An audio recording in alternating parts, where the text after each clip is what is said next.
Alright guys, Cremp here again today. Hope you're doing well and enjoying your day so far. Shotzzy finally gives his perspective on the wall bouncing mechanic going into Black Ops 7, what that might potentially look like in terms of the competitive integrity of the new game, but also FormaL sitting down with the guys on the podcast in place of Dashy, realising once and for all just how faded these guys really are. Very much intro to your thoughts in the comments. Hit the like button if you enjoy, subscribe if you're new as always, I greatly appreciate it. Plenty to get into. Wanted to start here of course with BO7 because yesterday there was an interesting picture that dropped. We'll get into it in a second. They talk a little bit track about the Omni movement mechanics, why they came up with it, why they're evolving it going forwards. They also responded to questions on skill-based matchmaking. Of course, not something we commonly talk about on the channel, but it is still relevant because everyone knows that skill-based matchmaking has been a thing in COD. I think really Advanced Warfare, I remember downloading that game. I got Advanced Warfare a little bit later than it came out. Played my first game against absolute bots, and then the second game, oh my god, I was in hell. There were guys on the top building with like a melees or whatever. I was getting spawn trapped beyond belief. It was like the SBMM just kicked in bad, and since then it's been up and down. But Treyarch say, look, it ain't on us, right? We're just the developers. We don't make the decisions when it comes to skill-based matchmaking and some of these other in-game features. Yeah, they design the game. They get the blame for basically everything, but effectively what they're saying is, like, these SBMM things are, we've known this, right? An Activision-led venture. But it's interesting for the developers to just straight up say it and be like, well, look, we don't make all the decisions here. Don't put all of your blame on us. Now, Ghosty, not exactly sure what he was getting at with this tweet yesterday. Maybe we'll see something from that in due course. What we did have from yesterday was a picture of the players who had turned up to the playtest. So Matt Scronce, Treyarch guy, says, had an absolute blast welcoming pros from the COD League into the studio to play BO7 multiplayer. We're in for an exciting year. So here we go again, right? The players are going to be like, oh, it's gonna be the best game. But I thought it was nonetheless pretty interesting, and we did get some reply from these players. Of course, people are going to analyze the players that we have, whether they're going to be yes men, you know what I'm saying. Anyway, I thought the players that they brought were kind of interesting. Maybe they asked players who were close to or living near enough LA, because there's a little bit of that going on, right? I think Lamar Slasher's out there, like, well, yeah, these guys are out there. A few of these other guys are based out of LA as well, so maybe it makes sense, I think. But also, Simp definitely isn't there, so he would have flown in. People were just wondering, okay, you know, why no OpTic guys? Why no Thieves guys, right? None of the OpTic guys here, none of the Thieves guys here. OpTic are the reigning world champions after all. Now, are they going to be at COD Next in a few days' time playing the game? Probably yes, but it seems like these are the players they had for the playtest. So we'll go through. Of course, we've got Matt Scronce here in the middle. We've got Spinner Spence and Daniel Say from the league on the right-hand side. Miles is here as well. And then it is an interesting selection of players, right? We've got Estriel, JoeDeceives, Purge and Kremp. So that's 4 players. And then 2 players who, well, we're not really sure what's exactly happening, because Accuracy, we know, is now retired. He was coaching the Cloud9 team last season. That may well be continuing. And then Slasher, is he going to return? Is he going to play this year? Is he not? Is he going to get a spot? I imagine that he probably does intend to, but of course his options may be relatively limited. There's talk about what Ravens are going to do, because he was there last year. Are they going to stay? Are they going to go? A space station actually coming in? What do they do with their roster from that point? Loads of questions there.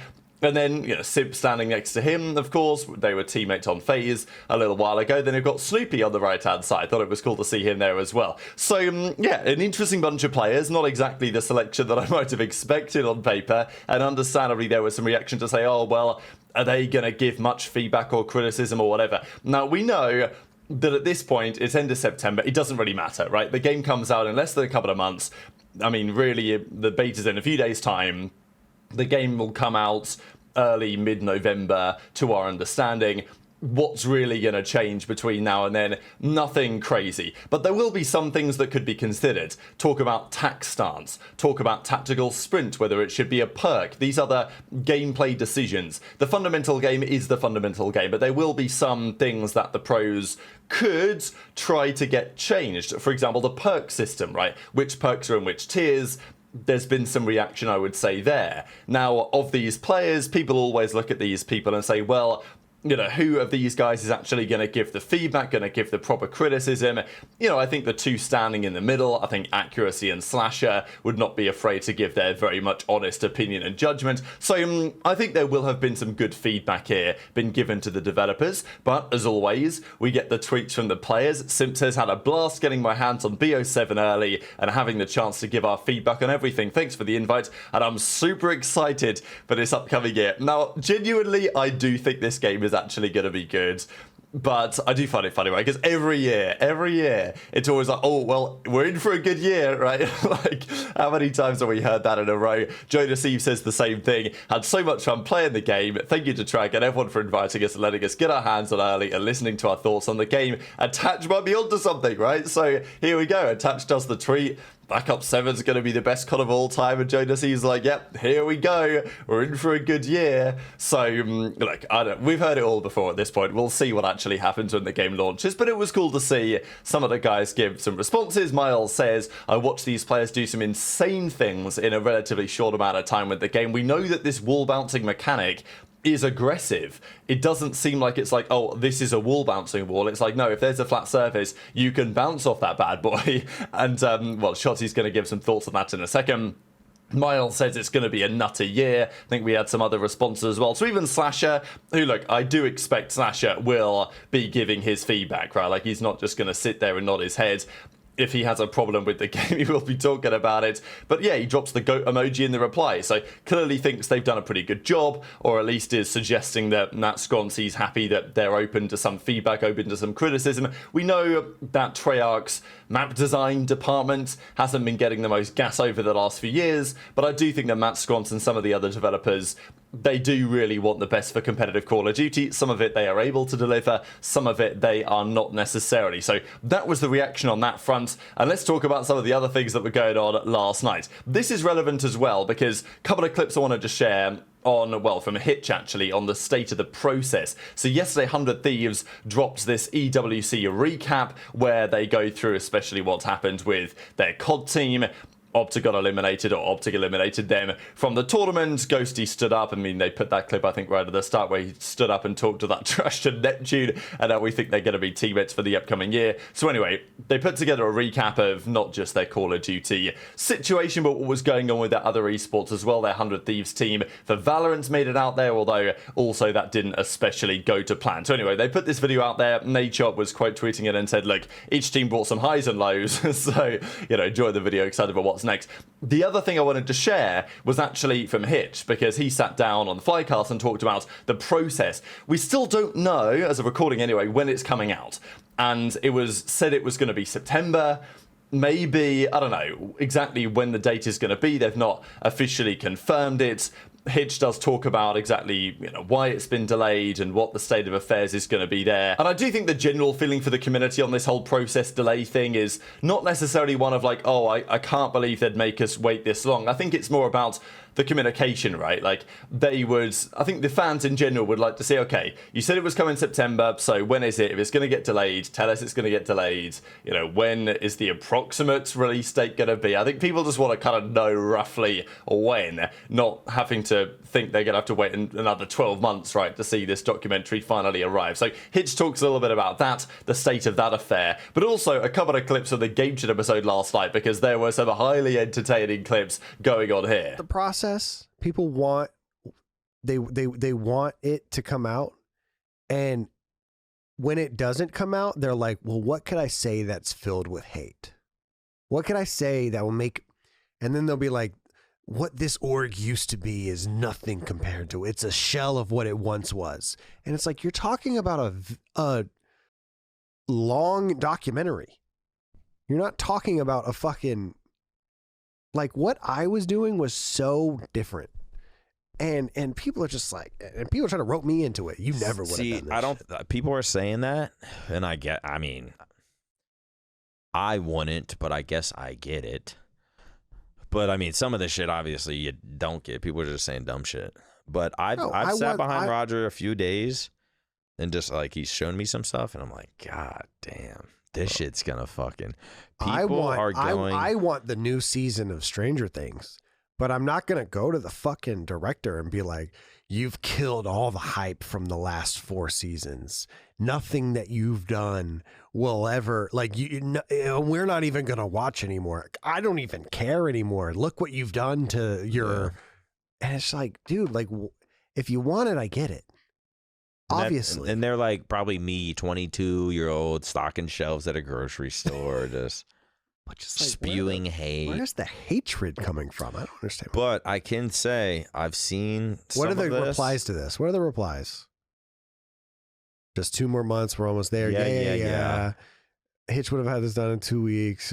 We're really going to get... See, like, everyone's so bent out of shape. Wait, no, I mean, where actually was it? That's right. Are you saying last year? Yeah. There wasn't a Texas event last year. Oh, last year. It was just DreamHack, bro. Yeah, the only Texas was DreamHack. It was like Spain. Am I just like? Yeah, you're tweaked, bro. No, I don't think I am though. No, we need tweaked, a fucking. What was Major 2 last year? What was Major 2? Oh shit, that could have been Texas. Was it Florida? It might have been Texas. That's what I'm saying. I think the first one was in Spain. The first one, Spain. How am I answering this, bro? Didn't you guys go to these Second one things? was Like, what? Toronto. What am I listening to? Toronto. I know there was a Toronto. Oh, was it Toronto? That was champs. Oh, this is such a faded little team, isn't it? No, that was not champs. Oh, that was not shit. champs. I just That was realized not what I champs. walked into. That was a champs? That was not champs because that was my first ever major, Wait, the and it was in fuck? April. We So need someone to look up what is Major 2. whatever events around like. The guy with the answers is messing with the camera. We're fucked. Yeah. We're fucked, bro. You take hostages. Yeah, hostage still thing. Just humiliate that guy. That was a raid. I just saw a raid right there. Wait, brother, this shit looks like fucking like. Look like What does it look like? It looks like BO4. it looks like just a Black Ops game, but like better, like What? just better.